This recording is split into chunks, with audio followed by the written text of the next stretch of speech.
اپنے بھائی سے بول چال بند کر لیتا ہے، وہ بندہ جو اپنے بھائی سے کتنے سال، آواز نہیں آئی، کتنے سال، 1 سال کے لیے سلام ہوا، ہر قسم کا میل جول ختم کر لیتا ہے، یہ صرف سنانا مقصود نہیں، ساتھ ساتھ ہم نے اپنا گریبان جاننا ہے، کہیں آج ہم اس عمل میں داخل تو نہیں۔ نبی کریم علیہ السلام نے فرمایا جو شخص 1 سال کے لیے اپنے بھائی سے قطع تعلقی کر لیتا ہے، میں اللہ کا محبوب ہو کر اس کو بتاتا ہوں یہ ایسے ہیں کہ جیسے اس نے اپنے بھائی کا جدائی کی تلوار سے خون بہا دیا۔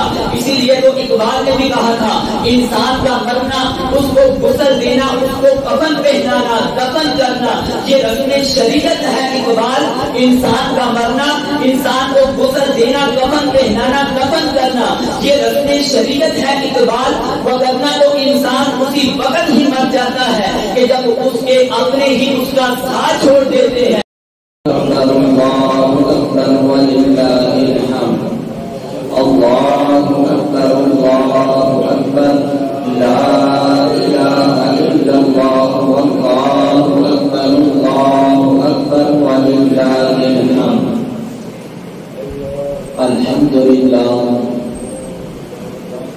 الحمدللہ رب العالمین، والعاقبۃ للمتقین، والصلاة والسلام علی سید الانبیاء والمرسلین، وعلى آلہ واصحابہ واہل بیتہ وعلماء سنتہ اجمعین، اما بعد فاعوذ باللہ من الشیطان الرجیم، بسم اللہ الرحمن الرحیم، وَيَقْطَعُونَ مَا أَمَرَ اللَّهُ بِهِ أَن يُوصَلَ وَيُفْسِدُونَ فِي الْأَرْضِ أُولَٰئِكَ لَهُمُ اللَّعْنَةُ وَلَهُمْ سُوءُ الدَّارِ۔ صدق الله العظيم وصدق رسوله النبي الكريم الرؤوف الرحيم۔ اللهم نور قلوبنا بالقرآن۔ یہ جو آیہ کلمات ہیں آپ کی زبان پر آمین کے الفاظ ہونے چاہیے۔ اللهم نور قلوبنا بالقرآن، وزين أخلاقنا بالقرآن، ونجنا من النار بالقرآن، وأدخلنا في الجنة بالقرآن۔ إن الله وملائكته يصلون على النبي يا أيها الذين آمنوا صلوا عليه وسلموا تسليما۔ مل کے محبت سے پڑھیے الصلاۃ والسلام علیک سیدی یا رسول اللہ وعلی آلک واصحابک سیدی یا حبیب اللہ، الصلاۃ والسلام علیک سیدی یا نور اللہ وعلی آلک واصحابک سیدی یا رحمۃ للعالمین۔ مولاي صل وسلم دائما ابدا على حبيبك خير الخلق كلهم، محمد ذكره روح لأنفسنا، محمد شكره فرد على الأمم، رب سلم وسلم دائما ابدا على حبيبك خير الخلق كلهم۔ اللہ تعالیٰ کی حمد و ثنا اور نبی کریم علیہ السلام کی بارگاہ ہدیہ ناز میں درود و سلام کا نذرانہ پیش کرنے کے بعد تمام سامعین حاضرین کو السلام علیکم ورحمۃ اللہ وبرکاتہ۔ اللہ تعالیٰ کی پاک بلند بارگاہ میں دعا ہے کہ ہم سب کی یہ عید الفطر کے اجتماع کی حاضری کو اپنی بارگاہ میں شرط قبولیت عطا فرمائے، اور جو احباب ابھی تک نہیں آ سکے اللہ تعالیٰ ان تمام کو جلد از جلد اپنے گھر میں آنے کی توفیق عطا فرمائے۔ آج کی ہماری گفتگو کا عنوان صلہ رحمی کے فوائد اور قطع تعلقی کے نقصانات کے حوالے سے ہے۔ اللہ تعالیٰ کی پاک بلند بارگاہ میں دعا ہے کہ میری زبان پر کلمات حق جاری فرمائے، الفاظ میں سوز، حروف میں کثیر اور سننے والے کے دلوں میں نرمی عطا فرمائے۔ اور سن سنا کر ہم سب کو حقیقی پیار محبت کے ساتھ درگزر کر کے اپنی زندگی گزارنے کی توفیق عطا فرمائے۔ سامعین محتشم، صلہ رحمی اور قطع تعلقی یہ ایک ایسی چیز ہے کہ جو انسان صلہ رحمی کرتا ہے، قطع تعلقی سے بچتا ہے، اللہ تعالیٰ اس گھر کو ہر طرح کے لڑائی جھگڑوں سے، فتنے فساد سے محفوظ فرما لیتا ہے۔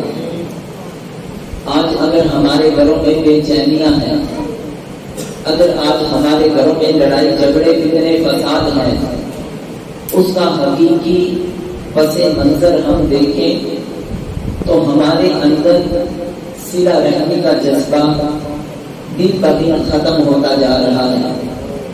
قطع تعلقی کا سلسلہ روز بروز بڑھتا جا رہا ہے۔ اس قدر قطع تعلقی کا یہ سلسلہ بڑھتا جا رہا ہے کہ ادھر والدین کئی لاکھ لگا کر اپنے بچے اور بچی کا نکاح کرتے ہیں، اور ابھی کچھ ماہ بھی نہیں گزرتے طلاق کی صورت میں لڑکی اپنے گھر اور لڑکا بھی اپنے گھر پریشان ہے۔ یہ تمام کا تمام کیوں ہے؟ کیونکہ ہمیں صحیح صلہ رحمی اور قطع تعلقی کے مفہوم کا علم نہیں کہ ہمیں کس جگہ صلہ رحمی کرنی چاہیے، کس جگہ ہم کو قطع تعلقی کرنی چاہیے۔ اللہ تبارک و تعالی جل جلالہ نے اپنی پاک مقدس کتاب قرآن مجید فرقان حمید کے اندر پارہ نمبر 13 میں یہ ارشاد فرمایا، وَيَقْطَعُونَ مَا أَمَرَ اللَّهُ بِهِ أَن يُوصَلَ وَيُفْسِدُونَ فِي الْأَرْضِ،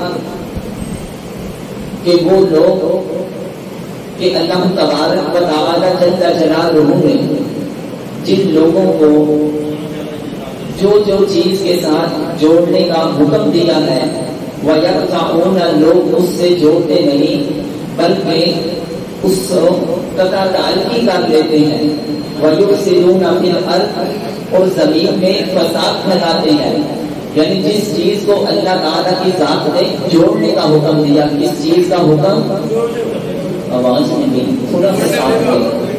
جس چیز کو اللہ تعالیٰ کی ذات نے جوڑنے کا حکم دیا، آج وہ لوگ اس چیز کو کثرت سے توڑتے جا رہے ہیں۔ اب ظاہری بات ہے، جس چیز کو اللہ کی ذات نے جوڑنے کا حکم دیا، اگر ہم اس کو توڑیں گے تو زمین میں سکون رہے گا نہیں۔ وَيُفْسِدُونَ فِي الْأَرْضِ پھر ہوگا کیا؟ زمین میں فساد پھیلے گا۔ زمین میں کیا پھیلے گا؟ اور فساد کیا ہے؟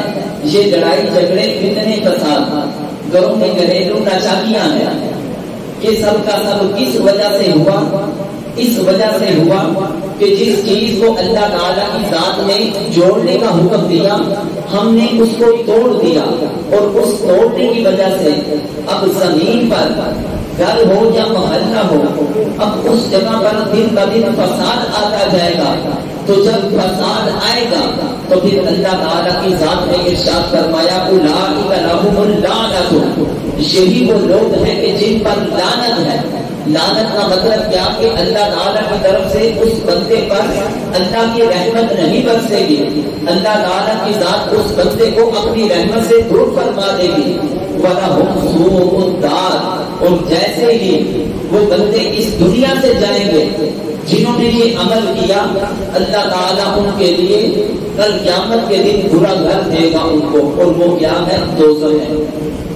اب سامعین محتشم، ذرا میری طرف توجہ رکھتے ہوئے اللہ کے پیارے محبوب علیہ السلام کا یہ فرمانے علی شان سماعت فرمائے کہ اللہ کے پیارے محبوب علیہ السلام کے فرمان کا خلاصہ ہے کہ جب ایک اللہ تبارک و تعالی جل جلالہ نے یہ پوری مخلوقات کو پیدا کیا، اور اس مخلوقات میں سے رشتہ ناتا، کیا رشتہ ناتا کھڑا ہوا، رب تعالیٰ کی بارگاہ میں استغاثہ اس نے کرنا شروع کیا۔ استغاثہ عربی کا لفظ ہے، اس کا مطلب کیا؟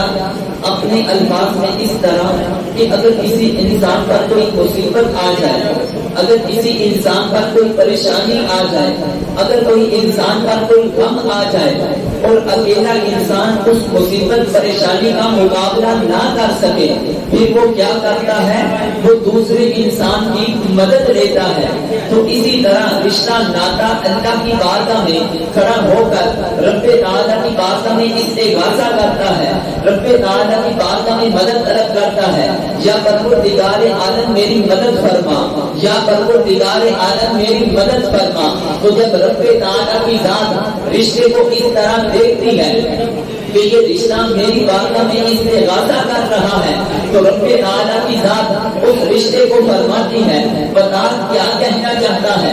رشتہ عرض کرتا ہے کہ مولا جو رشتے کو توڑتے ہیں اس سے میں تیری پناہ چاہتا ہوں۔ تو رب تعالیٰ کی ذات نے اس کے اس درد کو ختم کرنے کے لیے رب تعالیٰ کی ذات نے رشتے کو فرمایا، اے رشتے تم غور سے سن لے، جو تجھے ملائے گا میں تجھے ملاؤں گا، جو تجھے قطع کرے گا میں اسے قطع کر دوں گا۔ اس کا مطلب کیا ہے؟ مانا مفہوم محدثین فرماتے ہیں کہ یہ ہے کہ جو بندہ صلہ رحمی کرتا ہے، آپس میں اپنے رشتے ناتوں کو توڑتا نہیں ہے، چھوٹی چھوٹی باتوں پر وہ کیا جھگڑا نہیں کرتا ہے، درگزر والا معاملہ کر کے اپنی زندگی کو گزارتا ہے، پھر صلہ رحمی کرتا ہے، ان رشتوں کو آپس میں ملاتا ہے۔ رب تعالیٰ کی ذات نے فرمایا میں اس کو ملاؤں گا۔ مطلب کیا؟ کہ اس بندے پر اللہ کی ذات کی طرف سے فضل نازل ہوگا۔ وہ بندہ جو رشتوں کو جوڑتا ہے اس بندے پر اللہ کی طرف سے کرم نازل ہوتا ہے۔ وہ بندہ جو رشتوں کو جوڑتا ہے اس بندے پر اللہ تعالیٰ کی طرف سے رحمتوں کا نزول ہوتا ہے۔ وہ بندہ جو رشتے ناطے کو جوڑتا ہے اللہ تبارک و تعالیٰ جل جلالہ اس بندے کی بخشش فرما دیتا ہے۔ اور وہ بندہ جو چھوٹی چھوٹی بات پر اپنے رشتوں کو توڑ دیتا ہے، لڑائی جھگڑے فتنے فساد کرتا ہے، اپنی ذاتی اغراض کی بنا پر بھائی بھائی سے جدا ہو جاتا ہے، ایک دوسرے سے سلام دعا کلام قطع کر دیتے ہیں، اللہ کے محبوب علیہ السلام فرماتے ہیں اس بندے پر اللہ تعالیٰ کی طرف سے کرم نازل نہیں ہوتا ہے، اس بندے پر اللہ کی طرف سے فضل نازل نہیں ہوتا ہے، اس بندے پر اللہ تعالیٰ کی طرف سے رحمت نازل نہیں ہوتی ہے، اس بندے پر اللہ تعالیٰ کی طرف سے بخشش کو بھی روک دیا جاتا ہے۔ جب رشتہ اس طرح اللہ تعالیٰ کی بارگاہ سے جواب سنتا ہے، رشتے کو تسلی ہو جاتی ہے۔ تو سامعین محترم ایک حدیث شریف کا خلاصہ ہے، مفہوم اس طرح ہے کہ آج ہم نے صلہ رحمی اس چیز کو سمجھ لیا ہے کہ جو ہمارے ساتھ سلوک کرے ہم اس کے ساتھ سلوک کریں گے، جو ہمارے ساتھ آواز کو آنے جو ہمارے ساتھ سلوک کرے ہم بھی اس کے ساتھ سلوک کریں گے۔ اللہ کے محبوب علیہ السلام فرماتے ہیں کہ ایک بندہ دوسرے بندے کے ساتھ اچھا سلوک کرتا ہے، دوسرا بندہ بھی اس کے ساتھ اچھا سلوک کرتا ہے، یہ صلہ رحمی نہیں ہے، یہ مکافات ہے، یعنی ادلا بدلا ہے۔ کوئی تیرے ساتھ اچھے طریقے سے پیش آئے تو بھی اس کے ساتھ اچھے طریقے کے ساتھ پیش آتا ہے، کوئی تجھے برتنے کے لیے کوئی چیز دے تو بھی اس کو برتنے کے لیے چیز دیتا ہے، کوئی تیری پریشانی میں تیرے کام آئے اور تو بھی اس کو اس کی پریشانی میں کام آتا ہے۔ یہ صلہ رحمی نہیں ہے بلکہ یہ عدلے کا بدلہ ہے، جس کو آج ہمارے معاشرے میں صلہ رحمی کہا جا رہا ہے۔ بلکہ اللہ کے محبوب علیہ السلام فرماتے ہیں کہ صلہ رحمی کیا ہے؟ آپ نے دو لفظوں میں اس مفہوم کو بیان فرما دیا کہ پہلا جملہ یہ سل من کھاتا آتا ان ظالم آتا۔ اللہ کے محبوب علیہ السلام نے ارشاد فرمایا کہ جو تجھ سے اپنے رشتے کو توڑے، سل تو نے اس کے ساتھ اپنے رشتے کو جوڑنا ہے واعف عمن ظلمک، جو بندہ تیرے ساتھ ظلم کرے تو نے اس کو معاف کر دینا ہے. وہ لوگوں کے سامنے تجھے برا بھلا کہے لیکن تو نے اس کو برا بھلا نہیں کہنا. وہ تجھ پر ظلم و زیادتی کرے تم نے اس کو برا بھلا نہیں کہنا. واعف، تو نے اس کو معاف فرما دینا ہے. اس چیز کا نام صلہ رحمی ہے. اللہ کے محبوب علیہ السلام اپنے صحابہ کو صلہ رحمی کی بہت زیادہ تبلیغ کیا کرتے تھے. یہ رشتے جوڑنے کے بارے میں ان کو بڑی تاکید کیا کرتے تھے. یہاں تک کہ اللہ کے محبوب علیہ السلام کے صحابہ کے جو ایمان تھے ان کے بھی ایمانوں کو معراج پہنچی ہوئی تھی. ان کے بس دلوں کے اندر یہ خواہشات ہوتی تھی. ادھر اللہ کے محبوب علیہ السلام کی زبان مبارک سے وما ينطق عن الهوى ان هو الا وحی یوحی کی شان رکھنے والے کریم آقا صلی اللہ علیہ وآلہ وسلم کی زبان مبارک سے کوئی کلمات نکلے آپ ہمیں کوئی نصیحت فرمائیں. ہم اپنی تمام خواہشات کو جس طرح قربانی کے جانور کو ذبح کر دیا جاتا ہے اس کی گردن کو کاٹ دیا جاتا ہے. صحابہ رضی اللہ تعالی عنہم نبی کریم علیہ السلام کے فرامین کے سامنے اپنی خواہشات کو وہ بالکل ختم کر دیتے تھے، قربان کر دیتے تھے. جب نبی کریم علیہ السلام نے اپنے صحابہ کو اس طرح تربیت فرمائی کہ صرف من کاتا آتا واعف عمن ظلمک، کہ جو تیرے ساتھ رشتے داری کو توڑے تو نے اس کے ساتھ رشتے داری کو جوڑنا ہے. واعف عمن ظلمک، جو تیرے ساتھ ظلم کرے تو نے اس کو معاف کرنا ہے. جو تیرے ساتھ ظلم کرے تو نے اس کو معاف کرنا ہے. جب نبی کریم علیہ السلام نے اپنے صحابہ کی اس طرح تربیت فرما دی تو اللہ کے محبوب علیہ السلام کی بارگاہ میں ایک شخص حاضر ہوا. عرض کرنے لگا اے اللہ کے پیارے محبوب علیہ السلام، میرے جو رشتے دار ہیں، میرے جو قریبی ہیں، میں ان کے ساتھ صلہ رحمی کرتا ہوں، وہ مجھ سے قطع تعلقی کرتے ہیں. میں رشتے کو ملاتا ہوں، وہ رشتے کو توڑنے کی کوشش کرتے ہیں کہ میں ان کے ساتھ حسن سلوک کرتا ہوں. مطلب کیا کہ میں ان کے ساتھ نیکی کے ساتھ پیش آتا ہوں لیکن میرے رشتے دار میرے ساتھ برائی کرتے ہیں. مطلب کیا کہ اگر میں ان کے ساتھ اخلاقی حسنہ کے ساتھ پیش آؤں وہ میرے ساتھ بد اخلاقی کے ساتھ پیش آتے ہیں. اگر میں ان کی ضرورت پوری کر دوں، جب مجھے کسی چیز کی ضرورت پوری کرنے کی ضرورت ہو تو وہ میری ضرورت پوری نہیں کرتے ہیں. یہاں تک کہ میں ان کے ہر معاملات میں آگے ہوتا ہوں تاکہ ان کی ضروریات کو پورا کروں، لیکن وہ میرے ساتھ ایسا معاملہ اختیار نہیں کرتے ہیں بلکہ کبھی لوگوں کے سامنے مجھے ذلیل و رسوا کرتے ہیں. میں خود موجود ہوں لوگوں کے سامنے یا موجود نہیں ہوں، وہ میری لوگوں کے سامنے برائیاں بیان کرتے ہیں، میری پیٹھ کے پیچھے لوگوں کے سامنے مجھے ذلیل و رسوا کرنے کی کوشش کرتے ہیں. لیکن اس کے باوجود میں کیا کرتا ہوں، میں ان کو معاف کر دیتا ہوں، میں صبر و تحمل اور بردباری کا مظاہرہ کرتا ہوں، لیکن ان کا پھر بھی آگے سے رویہ جہالت والا ہوتا ہے. اللہ کے محبوب علیہ السلام فرماتے ہیں اگر معاملہ ایسا ہے اے شخص جو تو کہہ رہا ہے کہ میں ان کے ساتھ رشتہ جوڑتا ہوں وہ رشتے کو توڑتے ہیں، میں ان کے ساتھ نیکی کرتا ہوں وہ میرے ساتھ برائی کرتے ہیں، میں بردباری کو اختیار کرتا ہوں وہ جہالت کا سلوک کرتے ہیں. اللہ کے محبوب علیہ السلام اس شخص کو فرمانے لگے کہ جیسا تو کہہ رہا ہے اگر تو اس میں حقیقت میں سچا ہے، یہ ایسا ہے کہ ایک رات ایک مٹی کو گرم کر کے تو ان کے منہ میں ڈال رہا ہے، جیسا تو کہہ رہا ہے اگر وہ اس میں سچا ہے تو پھر اللہ تعالیٰ کی طرف سے تیرے لیے ایک بہت عظیم خوشخبری ہے. جب تک تیری یہ کیفیت رہے گی، جب تک تیرا یہ عمل رہے گا کہ تو ان سے صلہ رحمی کرے، وہ تم سے قطع تعلقی کرے، تو لوگوں کے ساتھ نیکی کرے، لوگ تیرے ساتھ برائی کرے، تو آگے ان کے سامنے صبر و تحمل کا معاملہ کرے، وہ آگے سے جہالت کا سلوک کرے کہ جب تیری کیفیت یہ ہے تو اللہ کے محبوب علیہ السلام فرماتے ہیں اے بندے جب تک تو اپنے اس عمل پر قائم رہے گا، جب تک تو اپنے اس عمل پر ڈٹا رہے گا، پھر تجھ کو اللہ کی طرف سے کیا انعام ملے گا؟ اللہ کے محبوب علیہ السلام فرماتے ہیں جب تک تو ایسے عمل میں باقی رہے گا اللہ تعالیٰ کی طرف سے مدد جو ہے وہ تجھے ملتی رہے گی.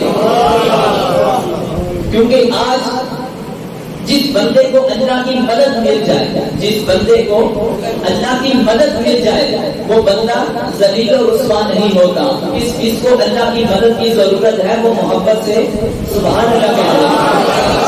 ہم سب کو اللہ تعالیٰ کی مدد کی ضرورت ہے یا نہیں؟ جس بندے کو اللہ تعالیٰ کی طرف سے مدد مل جائے، یہ رب کعبہ کی قسم ہے، اللہ تعالیٰ کی ذات اس بندے کو ذلیل و رسوا نہیں ہونے دے گی. نہ دنیا میں وہ بندہ ذلیل ہوگا، نہ وہ بندہ قبر میں ذلیل ہوگا، نہ بندہ وہ حشر میں ذلیل ہوگا، بلکہ جس بندے پر اللہ تعالیٰ کی طرف سے مدد آ جاتی ہے، اگر نہیں تو وہ غزوہ بدر کا میدان دیکھے کہ ایک طرف 313 صحابہ ہیں، دوسری طرف 1000 کفار مشرکین کا لشکر ہے. اب 313 جو صحابہ ہیں ان کے پاس کوئی جنگی ساز و سامان بھی نہیں ہے، ان کے پاس کوئی اسلحہ بھی نہیں ہے، ان کے پاس کوئی اتنی سواریاں بھی نہیں ہے، لیکن دوسری طرف جو 1000 ہے ان کے پاس اعلیٰ قسم کی سواریاں بھی ہیں، ان کے پاس اعلیٰ قسم کا جنگی ساز و سامان بھی ہے، اعلیٰ قسم کے کھانے بھی موجود ہیں،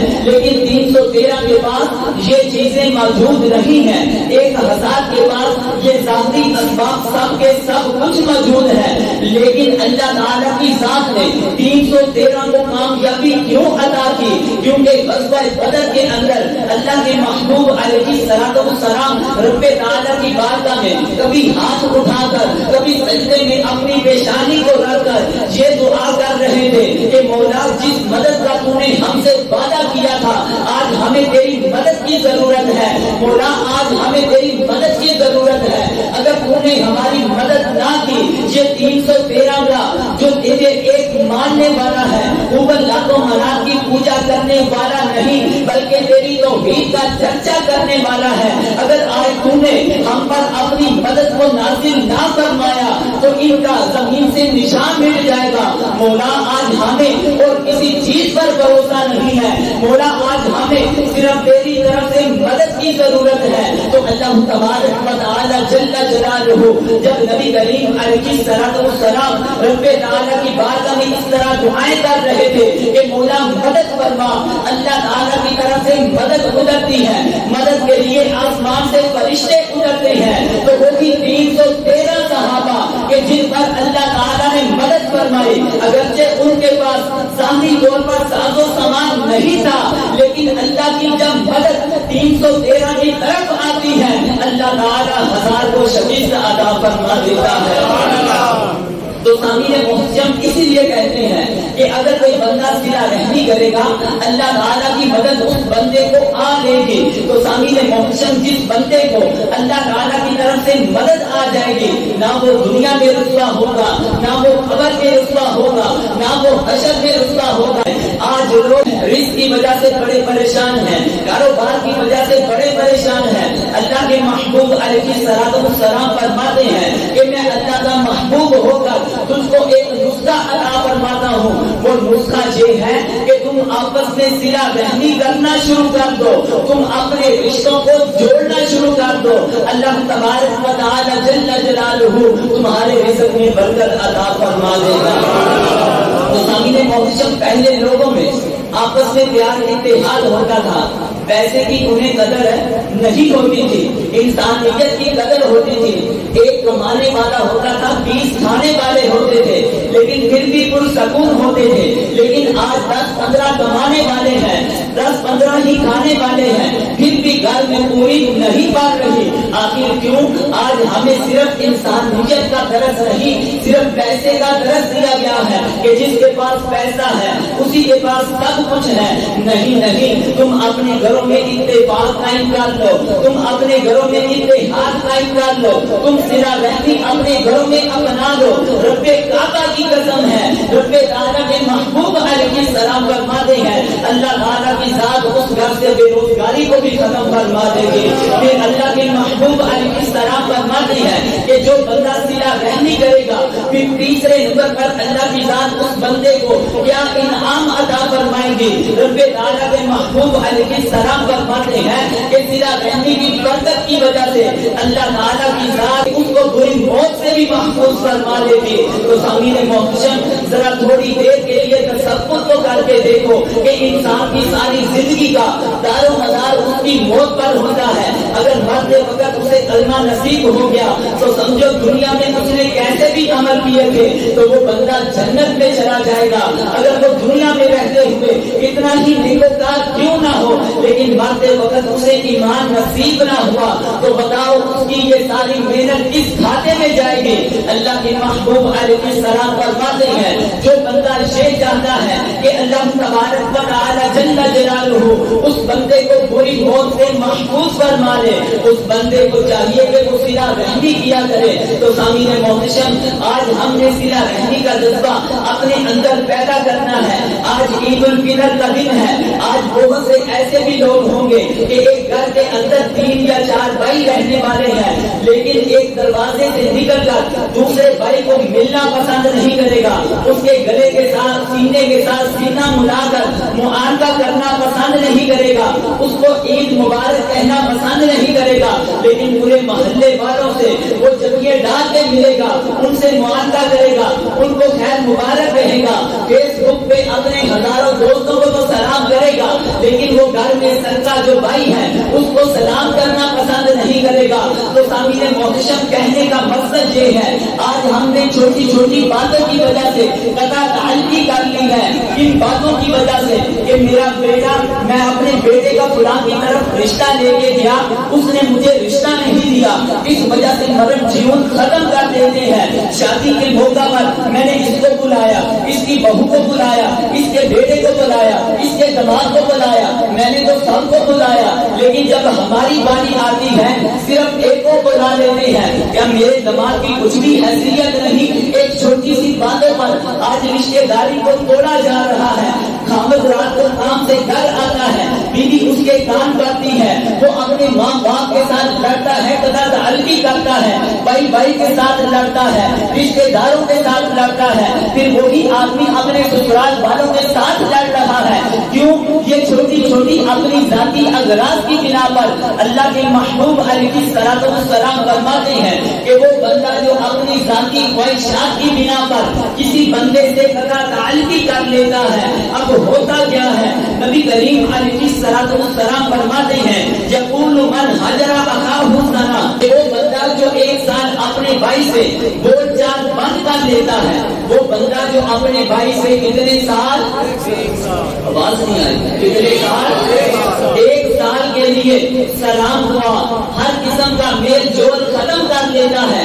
یہ صرف سنانا مقصود نہیں ساتھ ساتھ ہم نے اپنا گریبان جاننا ہے کہیں آج ہم اس عمل میں داخل تو نہیں. نبی کریم علیہ السلام نے فرمایا جو شخص 1 سال کے لیے اپنے بھائی سے قطع تعلقی کر لیتا ہے میں اللہ کا محبوب ہو کر اس کو بتاتا ہوں یہ ایسے ہے کہ جیسے اس نے اپنے بھائی کا جدائی کی تلوار سے خون بہا دیا. اسی لیے تو اقبال نے بھی کہا تھا انسان کا مرنا اس کو غسل دینا اس کو کفن پہنانا دفن کرنا یہ رسم شریعت ہے. اقبال انسان کا مرنا انسان کو غسل دینا کفن پہنانا دفن کرنا یہ رسم شریعت ہے. اقبال وگرنہ تو انسان اسی وقت ہی مر جاتا ہے کہ جب اس کے اپنے ہی اس کا ساتھ چھوڑ دیتے ہیں. اسی لیے تو اللہ کے محبوب علیہ السلام فرماتے ہیں کہ وہ شخص کے جس نے 1 سال کے لیے اپنے بھائی سے اپنا ناطا توڑ دیا سلام دعا ہر طرح کا تعلق ختم کر دیا یہ ایسا ہے کہ اس نے جدائی کی تلوار سے اپنے بھائی کو قتل کر دیا اس کا خون بہا دیا ہے. دوسری حدیث شریف میں آتا ہے اللہ کے محبوب علیہ السلام فرماتے ہیں لا یحل لمسلم کسی مسلمان کے لیے یہ حلال ہی نہیں ہے کہ وہ اپنے بھائی سے 3 دن سے زیادہ قطع تعلقی کر لے. اگر کسی وجہ سے ناراضگی ہوتی ہے تو وہ 3 دن سے اوپر نہیں ہونی چاہیے کیونکہ 3 دن کے اندر انسان کے کیسے بھی مزاج ہو کیسے بھی جذبات ہو وہ آپس میں اپنی اصلی حالت پر لوٹ آتے ہیں. نبی کریم علیہ السلام نے فرمایا کہ کہ جو بندہ اپنے کسی رشتے دار کے ساتھ کسی اپنے بھائی کے ساتھ 3 دن سے زیادہ تعلق توڑ لیتا ہے. کتنے دن سے زیادہ؟ آواز نہیں آ رہی. 3 دن سے زیادہ اپنی ذاتی اغراض کی بنا پر تعلق توڑ لیتا ہے. اللہ کے محبوب علیہ السلام فرماتے ہیں فمن حجرہ کا سلام، اگر 3 دن سے اوپر ایسے ہی دن گزر گئے فمات دخل النار، اور اس کو کل نفس ذائقۃ الموت کا تقاضا اگر کسی حالت میں پورا ہو گیا تو اللہ تعالیٰ کی ذات اس بندے کو دوزخ کی آگ میں داخل فرما دے گی. اب اللہ کے محبوب علیہ السلام کا فرمان ہے کہ قطع تعلقی کس قدر نحوست والی چیز ہے. اللہ کے محبوب علیہ السلام فرماتے ہیں جس قوم کے اندر قطع تعلقی کرنے والا کوئی شخص ہو، اللہ تعالیٰ کی ذات اس قوم پر اپنی رحمت کو نازل کرنا روک دیتی ہے. سامعین محترم، اب کہنے کا مقصد یہ ہے ہم نے قطع تعلقی سے بچنا ہے. یہ جو چھوٹی چھوٹی باتوں پر ہم قطع تعلقی کرتے ہیں، ہم نے اس سے درگزر والا معاملہ کرنا ہے. ابھی تو آپ نے یہ سماعت کیا کہ انسان قطع تعلقی کرے یہ کبیرہ گناہ ہے، یہ بندے کو دوزخ کی طرف لے کے جائے گا. صلہ رحمی کرے تو اللہ تعالیٰ کی ذات بندے کو جنت کی طرف داخل فرمائے گی. تو سامعین محترم، کہنے کا مقصد یہ ہے اب میں اپنے اصل مفہوم کی طرف آ رہا ہوں کہ بعض ایسی صورتیں ہیں کہ جب ایک انسان کسی دوسرے مسلمان کے ساتھ قطع تعلقی کرتا ہے. قطع تعلقی کون سا گناہ ہے؟ قطع تعلقی کون سا گناہ ہے؟ کبیرہ گناہ ہے. لیکن بعض جگہ قطع تعلقی کرنے کی وجہ سے بندے کو اللہ تبارک و تعالی جل جلالہ کل قیامت کے دن اپنی رحمت کے سائے تلے جگہ عطا فرمائے گا. لیکن بعض جگہ قطع تعلقی کرنا بھی ایک ایسی چیز ہے، بڑی توجہ کے ساتھ سمجھیے گا. قطع تعلقی کبیرہ گناہ ہے. اور ساتھ ہی میں نے یہ بھی کہہ دیا کہ جس نے آپ کو ششمنی میں ڈال دیا ہے کہ قطع تعلقی کرنے کی وجہ سے کل قیامت کے دن اللہ تعالیٰ کی ذات بندے کو اپنی رحمت کے سائے تلے جگہ عطا فرمائے گی. اس مفہوم کی کچھ سمجھ نہیں آتی. ایک طرف کبیرہ گناہ کہا، دوسری طرف کہا کہ دوزخ کی آگ میں داخل ہوگا، اور تیسری طرف کہا جا رہا ہے کل قیامت کے دن اللہ تعالیٰ کی ذات اس بندے کو اپنی رحمت کے سائے تلے جگہ عطا فرمائے گی. قطع تعلقی کس سے کرنی ہے؟ جب ہم قرآن و سنت کا مطالعہ کریں، نبی کریم علیہ السلام کی ہم شریعت کا بغور مطالعہ کریں، یہ بات روزے روشن کی طرح ایجاد ہو جاتی ہے کہ وہ بندہ جو اس روئے زمین پر اپنے رب کا عزت کھائے، اپنے رب کی زمین پر چلے، پھر وہ رب تعالیٰ کی ذات نے اس کے لیے جو حدود بنائی ہیں ان حدود کو پامال کرتا ہو. جو نبی کریم علیہ السلام نے حدود بندی کی ہے وہ ان حدود کو پامال کرتا ہو. مثلا کہ اللہ تعالیٰ کی ذات نے ہم پر پنجگانہ نماز، آواز آنے کے پنجگانہ نماز ہم پر فرض کی ہے.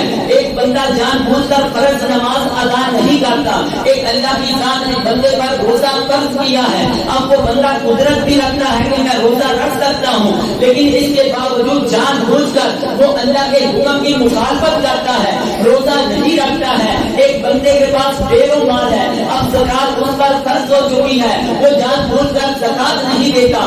اللہ کی ذات نے شراب کو انسان پر حرام قرار دیا ہے، لیکن وہ جان بوجھ کر شراب پیتا ہے. اللہ کی ذات نے زنا کو حرام قرار دیا ہے، وہ بندہ جان بوجھ کر زنا کرتا ہے.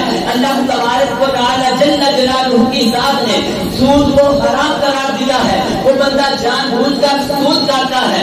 اللہ تعالیٰ کی ذات نے چوری کو حرام قرار دیا ہے، وہ بندہ جان بوجھ کر چوری کرتا ہے. اگر بندے کے اندر یہ برائیاں پائی جائیں تو بندے کا حق بنتا ہے کہ جس بندے کے اندر یہ برائیاں پائی جائیں اس کو اچھے طریقے سے سمجھائے، اپنی ساری ایڑی کا زور لگا کر اس کو اس برائی سے روکنے کی کوشش کرے. جب تم اس کو سمجھاؤ وہ نہ سمجھے تو پھر اللہ کے محبوب علیہ السلام کے فرمان کا خلاصہ ہے صرف تم نے اس کو نصیحت دلانے کے لیے، اس کو راہ راست پہ لانے کے لیے تمہارا حق یہ بنتا ہے اے بندے تو اس سے قطع تعلقی کر لے، اے بندے تو اس سے ناطہ جوڑ لے، تاکہ اس بندے کے دل میں یہ احساس پیدا ہو جائے کہ میرے اس عمل کی وجہ سے میرے بھائی بھی مجھ سے دور ہوتے جا رہے ہیں.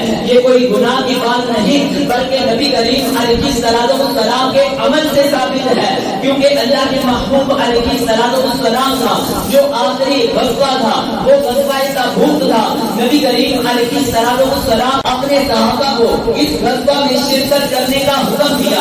تمام کے تمام صحابہ جو تھے وہ اس غزوہ میں شریک ہوئے، لیکن چند ایسے بھی صحابہ تھے، چند ایسے بھی مسلمان تھے جو اس غزوہ کے اندر بلا وجہ حاضر نہیں ہوئے۔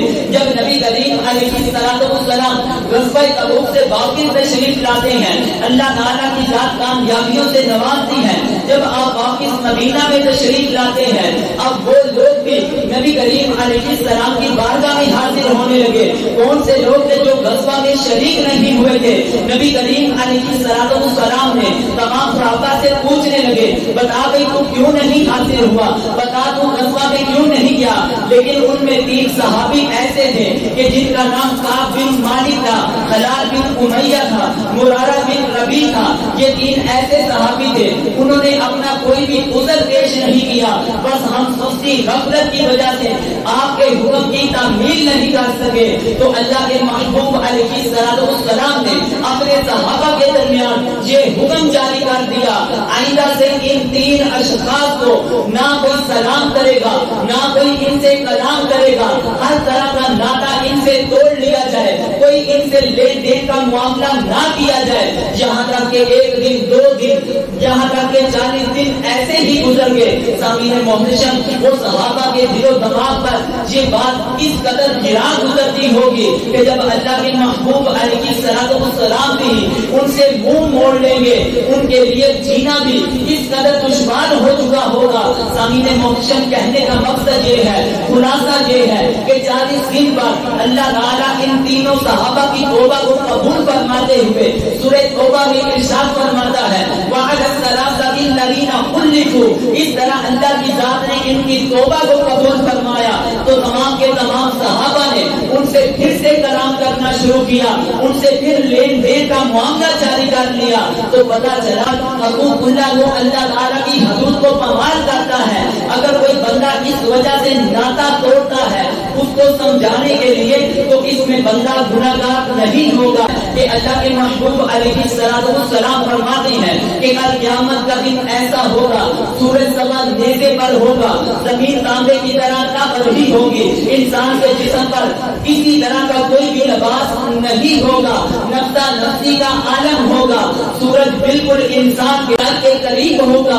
آج سورج چوتھے آسمان پر ہے، اس کی الٹی سائڈ زمین پر ہے، لیکن آج ہم سے اس کی تپش برداشت نہیں ہوتی ہے۔ لیکن کل قیامت کے دن سورج بالکل سر کے قریب ہے، الٹی سائڈ نہیں بلکہ سیدھی سائڈ انسان کی طرف ہوگی۔ اس وقت انسان کے جسم پر کوئی لباس بھی نہیں ہوگا، اس تپش سے بچنے کے لیے، اس دھوپ سے بچنے کے لیے اس کے پاس کوئی سایہ بھی نہیں ہوگا۔ تو اس وقت اگر کوئی ایک سایہ ہوگا وہ عرش الہی کا ہوگا، وہ اللہ تعالیٰ کی رحمت کا سایہ ہوگا۔ جن 7 اشخاص کا ذکر کیا اللہ کے محبوب علیہ السلام فرماتے ہیں، وہ شخص جو دنیا میں الحب فی اللہ والبغض فی اللہ اپنے رب کو راضی کرنے کے لیے کسی سے محبت کرتا ہے، کسی سے اپنا تعلق جوڑتا ہے، اپنے رب کو راضی کرنے کے لیے، اپنے رب کو راضی کرنے کے لیے کسی سے اپنا ناطا جوڑتا ہے، ایسے بندے کو کل قیامت کے دن اللہ تبارک و تعالی جل جلالہ اپنی رحمت کے سائے تلے جگہ عطا فرمائے گا۔ تو سامعین محترم، کہنے کا مقصد یہ ہے کہ صلہ رحمی اور قطع تعلقی کا اس قدر اللہ کے محبوب علیہ السلام نے یہ کثرت کے ساتھ ذکر فرمایا۔ یقینی طور پر اگر آج بھی ہم اس اجتماع میں بیٹھے ہوئے دل میں یہ ارادہ کر لیں، یہ عہد کر لیں کہ ہمارے ساتھ جو بھی روٹا ہے، ہمارے ساتھ جو بھی روٹا ہے، جو بھی ناراض ہو چکا ہے، ہم نے دلوں سے ان قدرتوں کو ختم کرتے ہوئے صرف ایک رب کو راضی کرنے کے لیے اگر ان سے ناطا جوڑ لیا تو یقینی ہمیں ہمارا رب بھی مل جائے گا، اللہ کی خوشنودی بھی حاصل ہو جائے گی، رزق میں بھی برکتیں آ جائیں گی۔ اللہ تعالیٰ کی بارگاہ میں دعا ہے کہ جو کچھ بھی ہم نے سنایا اس پر عمل پیرا ہو کر اپنی دنیا کو گزارنے کی توفیق عطا فرمائے، اور اللہ تعالیٰ ہم سب نے جو عہد کیا اس پر اللہ تعالیٰ ہم سب کو عمل کی بھی توفیق عطا فرمائے۔ وآخر دعوانا الحمدللہ۔